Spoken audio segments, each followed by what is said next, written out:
Hai, assalamualaikum warahmatullahi wabarakatuh. Balik lagi bareng gue di sini. Thank you buat kalian yang udah klik video ini, dan buat kalian yang baru di channel ini, welcome. Gue cerita tentang kisah sahabat-sahabat Nabi dan juga orang-orang mulia, tokoh-tokoh inspiratif yang pasti mengandung banyak sekali pelajaran di dalamnya. Jadi buat kalian yang suka dengerin cerita tapi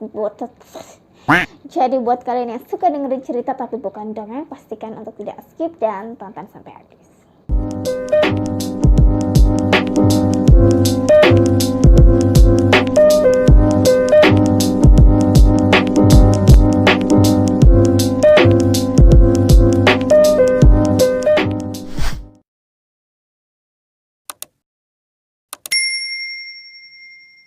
Alhamdulillah, ini udah masuk episode ke-7. Kita membahas tentang sirah sahabiyah atau kisah tentang sahabat-sahabat Nabi. Buat kalian yang belum nonton video-video sebelumnya, boleh ditonton dulu satu persatu. Ini baru episode ke-7 ya. Jadi ya kalian bisa lihat lah, dari pertama tuh dari Mus'ab bin Umair, Hamzah bin Abdul Muthalib dan lain sebagainya, dan sampai ke episode ke-7 kali ini gue masih akan membahas tentang salah satu sahabat Nabi yang mulia sekali, yang tercatat juga di dalam Al-Quran tentang kisah mereka ya.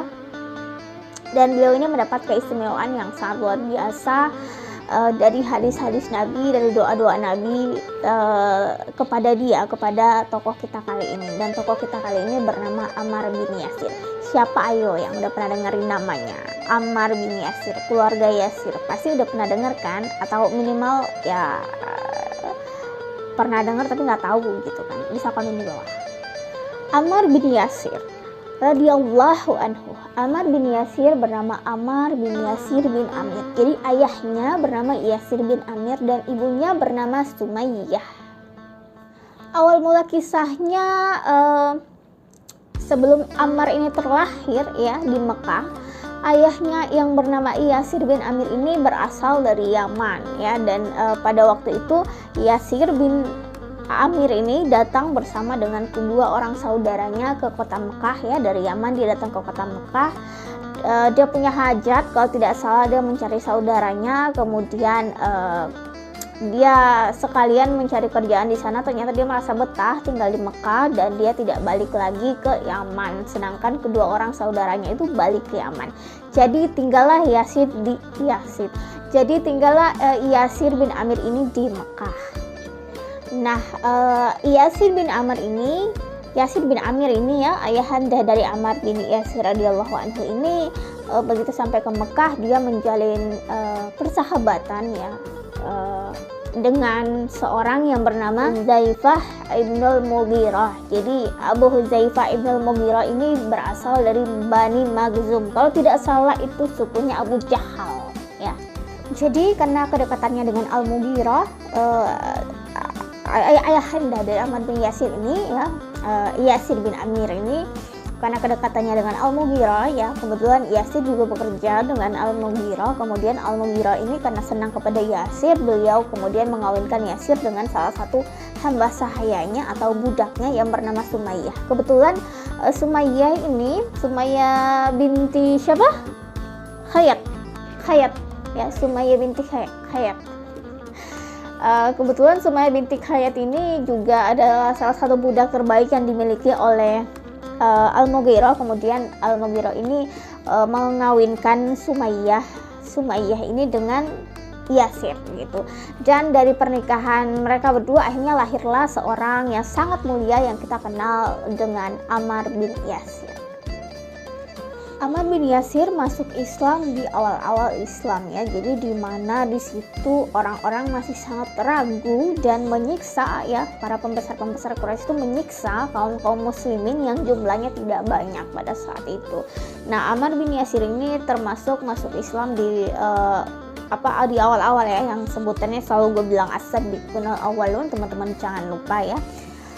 Dan karena pas tersebar kabar tentang kerasulannya Nabi, kemudian Ammar mendatangi Nabi di madrasahnya Nabi ya, yang bertempat di rumahnya Arqam bin Abi Arqam. Kemudian di sana dia mengikrarkan bahwa dia mengimani Nabi sebagai utusan Allah dan juga dia menerima Islam gitu.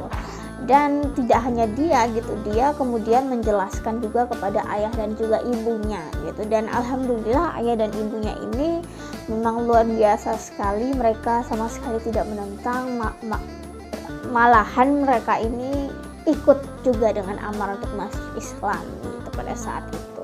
Nah, tentu saja masih secara diam-diam ya, dan pada akhirnya kemudian keislamannya mereka diketahui oleh Bani Makhzum gitu. Jadi ada orang yang membuntuti Ammar ketika Ammar pulang dari rumahnya Arqam bin Abi Arqam atau madrasahnya mereka, di mana di sana Nabi menggembleng mereka, gimana sih, kayak mengkader mereka gitu untuk siap berdakwah gitu bersama dengan Nabi.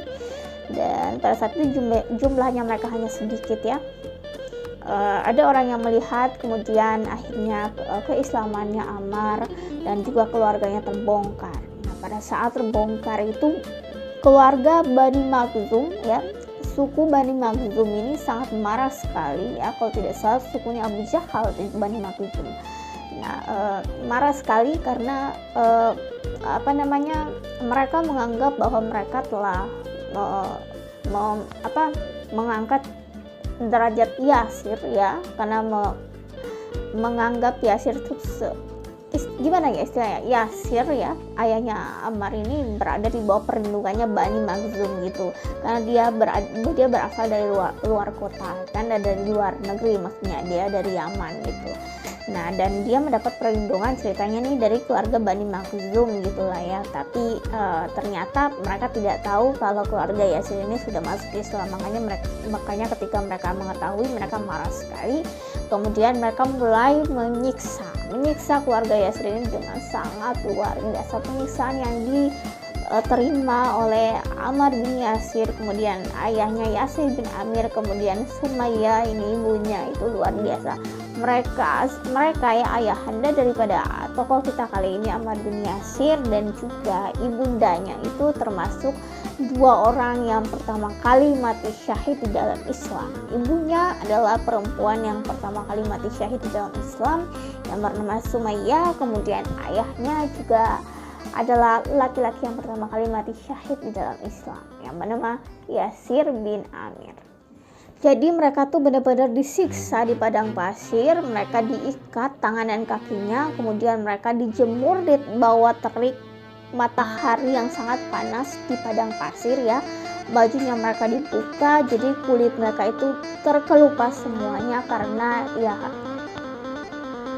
mereka ditaruh di padang pasir yang itu panas banget dan pasir itu menyerap panas ya. Jadi kulit mereka itu udah pasti bisa kalian bayangin sendiri. Jadi itu pasir yang sepanas itu ya, mereka ditaruh di atas pasir itu, kemudian tanpa baju, dan mereka kemudian menginjak perut orang-orang Abu Jahal dan juga keluarga dari Bani Makhzum ini, menginjak mereka dari perut, kemudian meletakkan batu di atas. Jadi udah belakangnya tuh bayangin aja ya, punggungnya tuh udah melepuh gitu, udah ditaruh di atas pasir yang panas banget, terus ditimpa lagi dengan batu-batu yang besar. Pokoknya penyiksaan luar biasa diberikan terhadap mereka hanya agar mereka mau murtad dari Islam gitu. Jadi bayangin, baru masuk Islam, Al-Quran baru turun beberapa ayat, belum lengkap seperti kita sekarang, tapi keimanan mereka luar biasa ya, keimanan mereka luar biasa sekali, karena kita tidak ragu lagi ya, karena guru mereka memang adalah manusia terbaik pilihan Allah, yaitu Nabi Muhammad SAW. Sumayyah disiksa dengan cara ditombak ya, dia dipaksa untuk mengagungkan Tuhan mereka, kemudian mencaci maki Islam. Tapi lagi-lagi Sumayyah ini sangat kekeh sekali, imannya kuat sekali, dan Sumayyah tidak mau. Dan karena itu Abu Jahal sangat marah, dan Abu Jahal itu akhirnya menombak Sumayyah ya. Di salah satu riwayat dikatakan mohon maaf di kemaluannya, kemudian di riwayat lain dikatakan di perutnya, dan ada yang mengatakan bahwa pada saat itu Sumayyah sedang hamil. Tapi entah riwayat mana yang lebih sahih ya. Tapi intinya Sumayyah ditombak hingga Sumayyah pun akhirnya mati. Dan Sumayyah tercatat di dalam sejarah orang yang pertama kali mati syahid di dalam Islam itu adalah Sumayyah, dan dia adalah seorang wanita. Nah, setelah Sumayyah suaminya juga akhirnya meninggal karena disiksa ya oleh orang-orang Quraisy ini, oleh Bani Makhzum gitu ya, yang memegang kuasa atas diri mereka gitu. Jadi mereka disiksa oleh Bani Makhzum, sukunya Abu Jahal. Kemudian setelah Sumayyah, kemudian ayah suaminya yang bernama Yasir bin Amir tadi, di situ Ammar bin Yasir melihat bagaimana orang tuanya disiksa hingga tewas, dan Ammar sendiri pun disiksa dengan sangat luar biasa ya. Dia ditenggelamkan, bahkan dia disalib ya.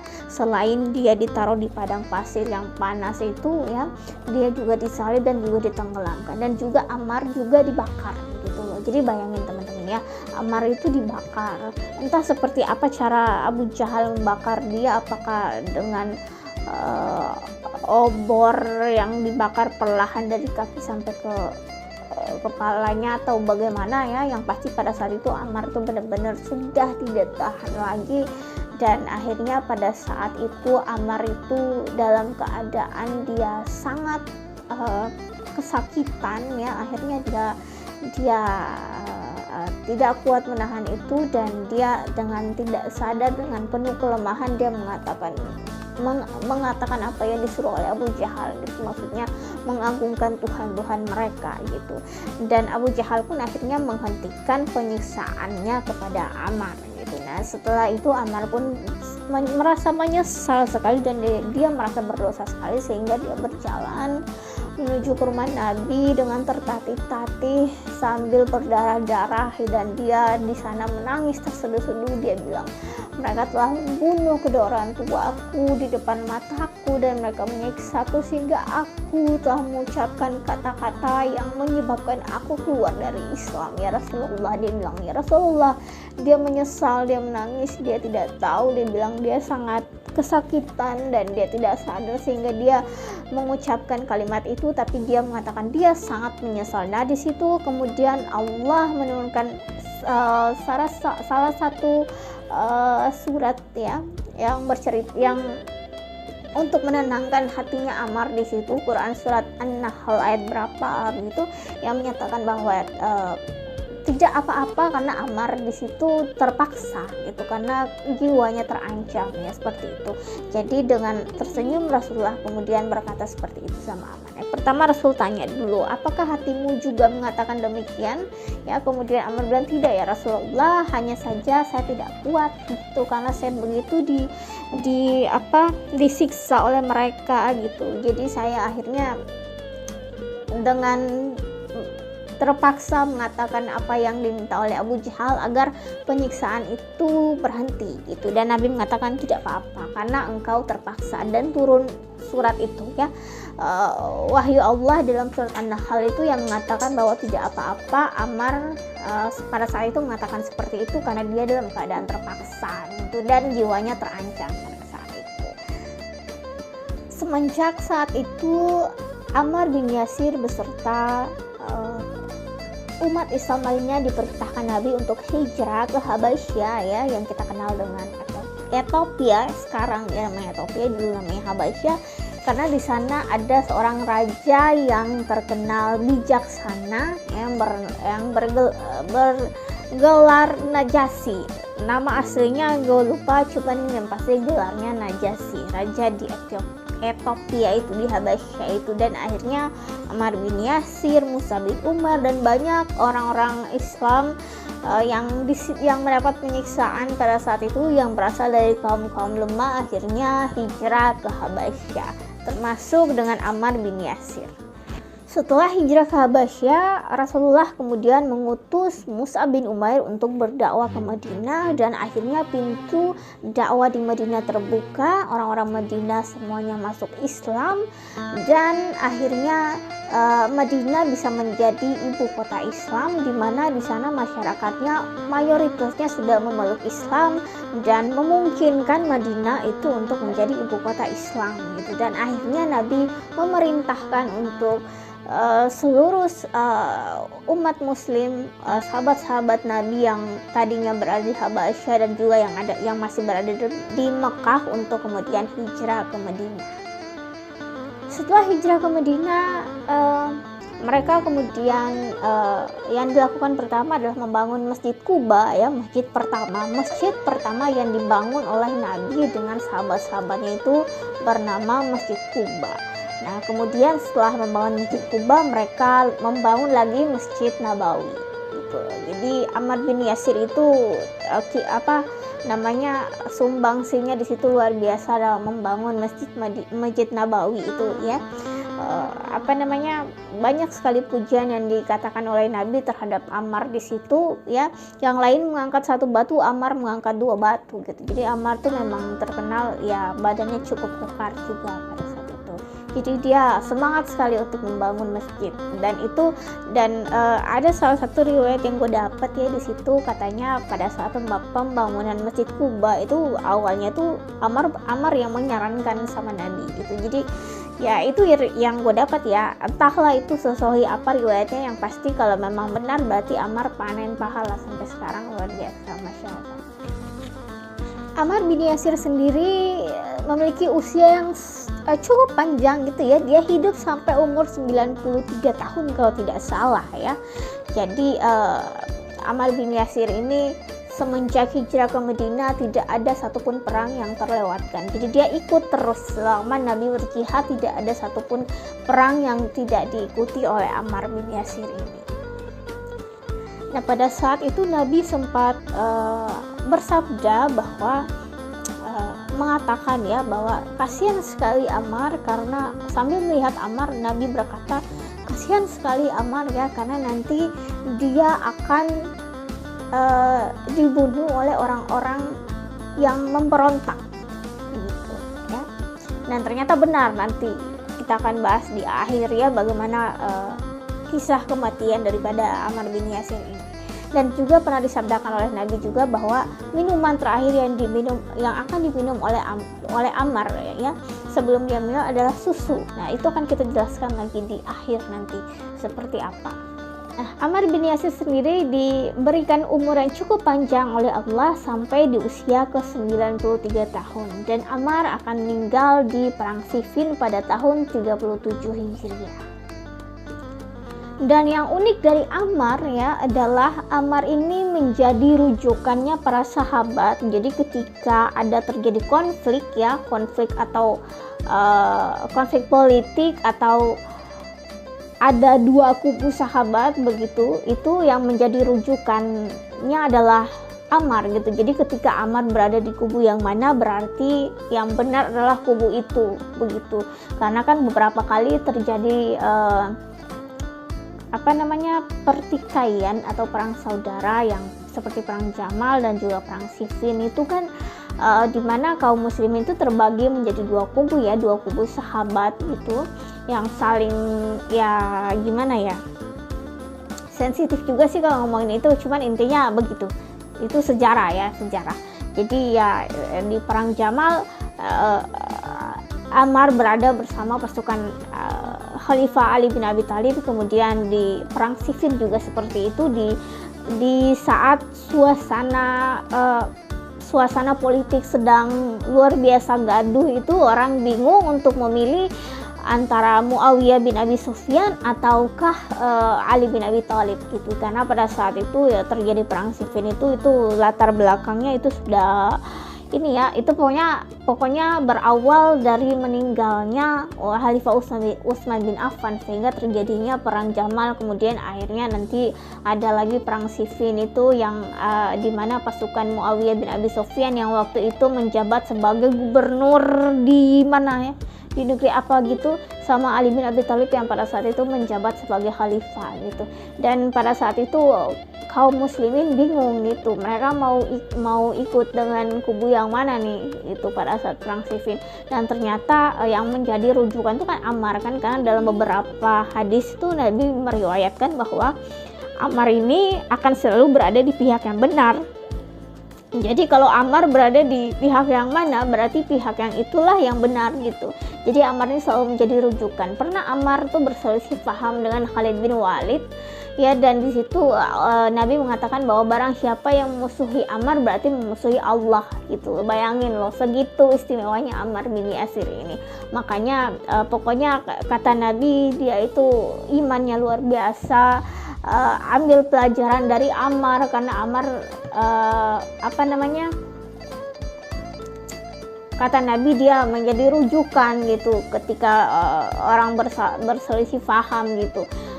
Karena Ammar ini maksudnya pada saat terjadi dua kubu itu, ketika Ammar di mana maka posisi ketika Ammar berada di kubu yang mana berarti kubu itulah yang benar gitu. Karena tidak semata-mata karena fanatisme, tapi Ammar itu adalah orang pilihan yang diberikan oleh Allah petunjuk gitu, sehingga dia bisa mengetahui pihak mana yang benar, kubu mana yang benar, dan kubu mana yang berada di jalan yang salah, seperti itu. Jadi luar biasa, ini keutamaan daripada Ammar bin Yasir.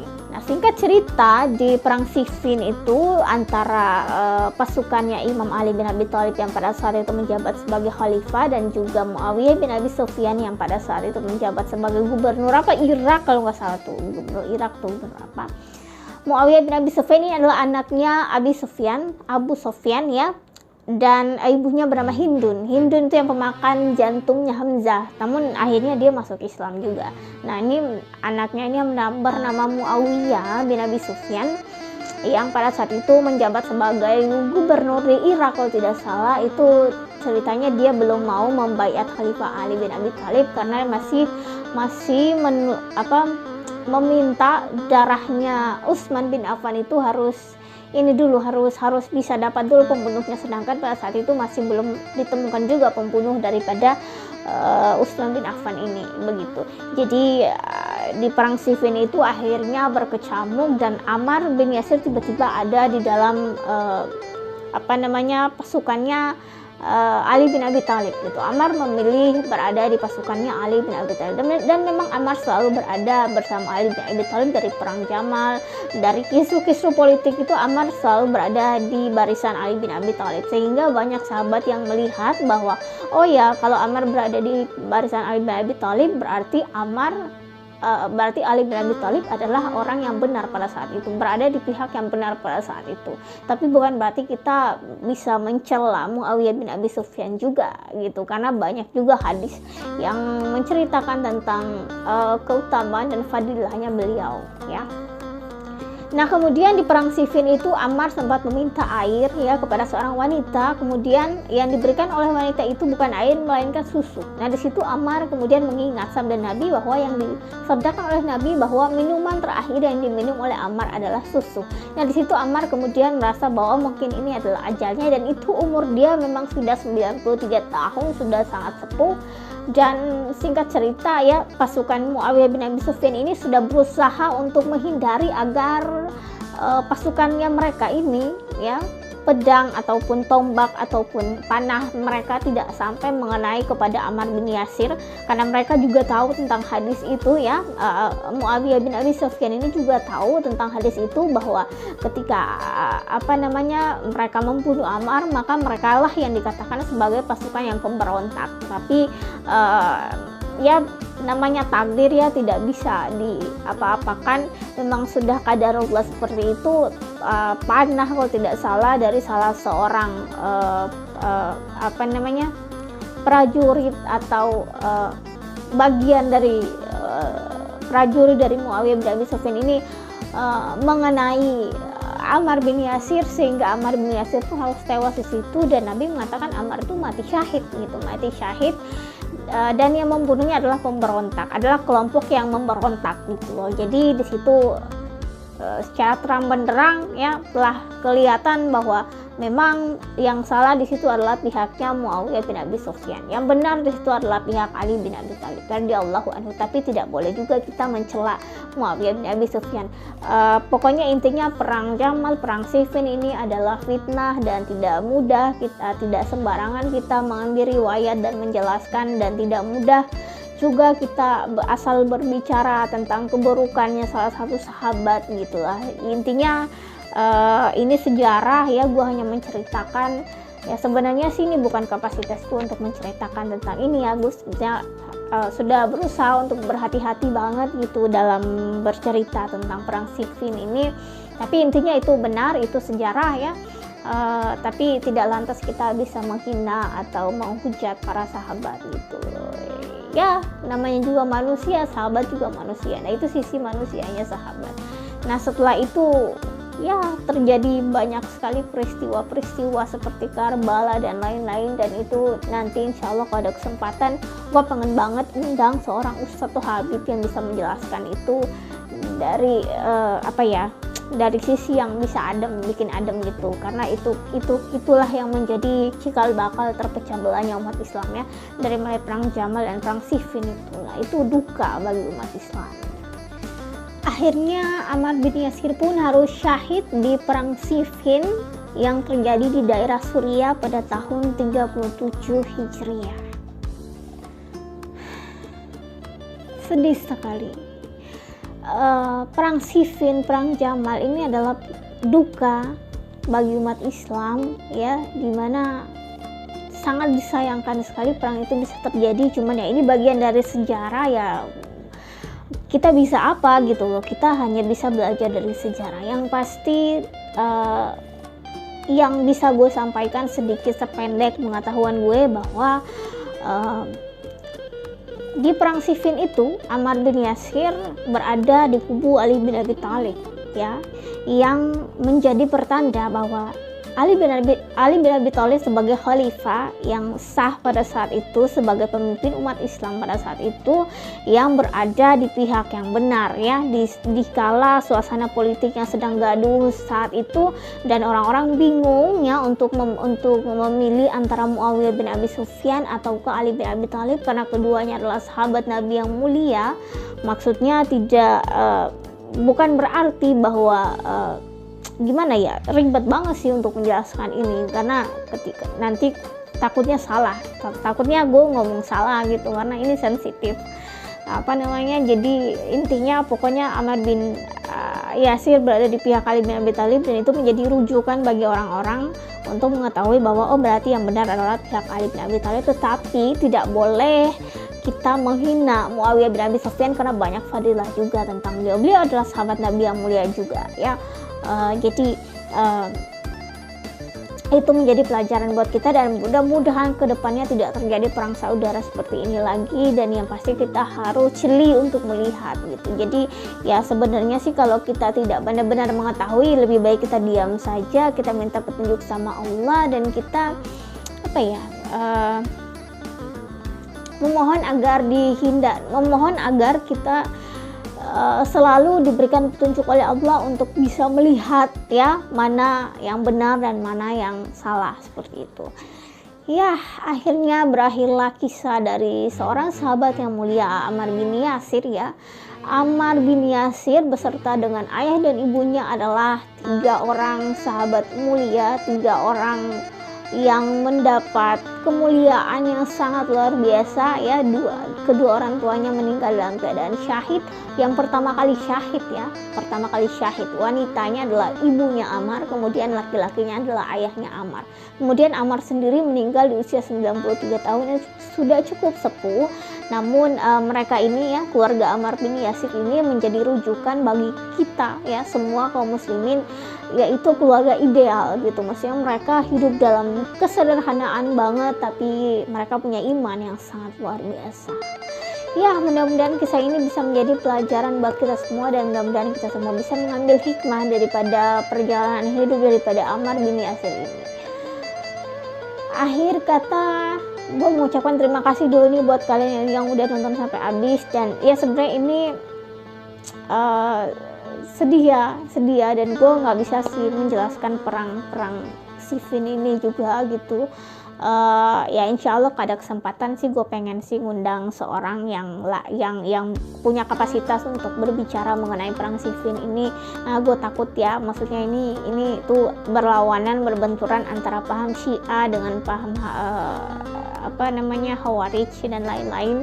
Ya takutnya kita terjebak dalam apa namanya, kedua hal ini ya, kedua apa namanya, masalah ini antara Syiah dan juga Khawarij, takutnya seperti itu ya. Jadi ya tidak sembarangan mengambil riwayat ya, pokoknya intinya seperti itu. Teman-teman bisa menyimpulkan sendiri, teman-teman bisa belajar lagi, dengar kajian-kajian dari para ustadz-ustadz yang menjadi rujukan ya. Ya, karena hal ini cukup jarang dibahas juga karena ini sensitif, apalagi gue tidak punya kapasitas untuk membahas tentang perang Siffin ini. Gue hanya menceritakan sejarahnya, dan selebihnya gue mohon maaf ya kalau banyak kesalahan dari riwayat-riwayat yang gue sampaikan, dari kata-kata gue dan dari semuanya lah. Pokoknya gue minta maaf banget lah kalau masih banyak sekali salah dan kurang. Mohon dimaklumi, dan terus dukung gue, terus support gue hari ini kurang bersemangat lemes. Oke, pokoknya thank you yang udah nonton sampai habis. Jangan lupa terus dukung gue, tekan subscribe, like, comment, and share video ini ke semua sosial media yang kalian punya. Dan assalamualaikum warahmatullahi wabarakatuh. Sampai jumpa di video-video gue selanjutnya. Dadah.